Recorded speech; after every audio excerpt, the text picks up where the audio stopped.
જિગ્નેશ અજુડિયાનો સવાલ આવી રહ્યો છે રાજકોટથી। જી સર, સવાલ પૂછો।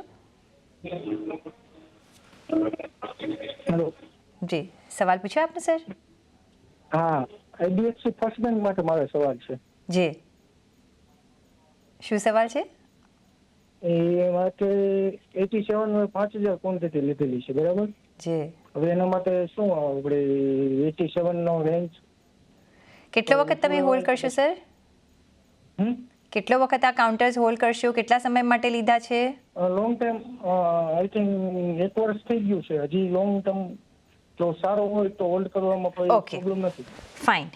તો જગદીશભાઈ, 1 વર્ષ થઈ ગયું છે, હજી વધુ વેઇટ કરી શકે છે આ કાઉન્ટરમાં? વેઇટ કરાય જેવો કાઉન્ટર છે લોંગ ટર્મ માટે આઈડીએફસી ફર્સ્ટ બેંક? એક તો એમને ખાસા જૂના શેર લાગે છે, કારણ કે 52 વીક હાઈ જુઓ તો 81 રૂપિયાની આસપાસ છે, એમનો ખરીદી છે 87 રૂપિયાની। એટલે આ શેરનો ભાવ એક વખત 101 રૂપિયા સુધી પણ ગયો હતો। એટલે મને એવું લાગે છે કે કદાચ 1.5-2 વર્ષ પહેલાની એમની આ ખરીદી હશે। આ શેરમાં ઓફ લેટ થોડું ઘણું ટર્નઅરાઉન્ડ ચોક્કસ આવ્યું છે। શરૂઆતના તબક્કામાં તો આપણને ખબર હતી કે આ કંપનીનો ભાવ 52-53 રૂપિયા પણ જતો રહ્યો હતો, પણ છેલ્લા કેટલાય સમયથી આ કંપનીમાં થોડા ઘણા સમાચાર જે રીતે અત્યારે આવી રહ્યા છે એ રીતે કંપનીમાં થોડો ટર્નઅરાઉન્ડ કેસ ચોક્કસ લાગે છે। એમણે ખાસા એવા ઊંચા ભાવે આ શેર લીધા છે। છેલ્લા એકાદ વર્ષમાં કંપનીનું પરફોર્મન્સ ખાસું સુધરી ગયું છે અને લગભગ એમને તમે જુઓ તો છેલ્લા 3 મહિનામાંની અંદર 35% જેટલું રિટર્ન આ પર્ટિક્યુલર શેરમાં આપને મળ્યું છે। અને એકાદ વર્ષનું કદાચ તમે સર્વે કાઢો તો કદાચ 20-22% જેટલું રિટર્ન પણ છે। એટલે એમણે જે લીધા છે એ તો ખાસો ઊંચો ભાવ છે। મેં તમને કહું તે પ્રમાણે એમણે કદાચ 1.5-2 વર્ષ પહેલા લીધા હશે, પણ આ શેર સારો છે ફંડામેન્ટલી। પણ આ ભાવે હું એવરેજ કરવાની અમને સલાહ નથી આપતો।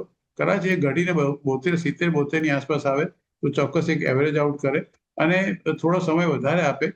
એમણે જે ભાવ લીધો છે અને અત્યારે એવરેજ આઉટ કરવાના ભાવની વચ્ચે એમનો જે ભાવ આવશે એ ભાવ આવવાની શક્યતા પૂરેપૂરી છે। પણ મને એવું લાગે છે કે 100 રૂપિયાના ભાવ આવતા તો ફરી થોડો ઘણો ચોક્કસ સમય લાગશે। શેર સારો છે, ફંડામેન્ટલી ખરાબ નથી ઓફ લેટ જે સમાચાર આવે છે એ પ્રમાણે।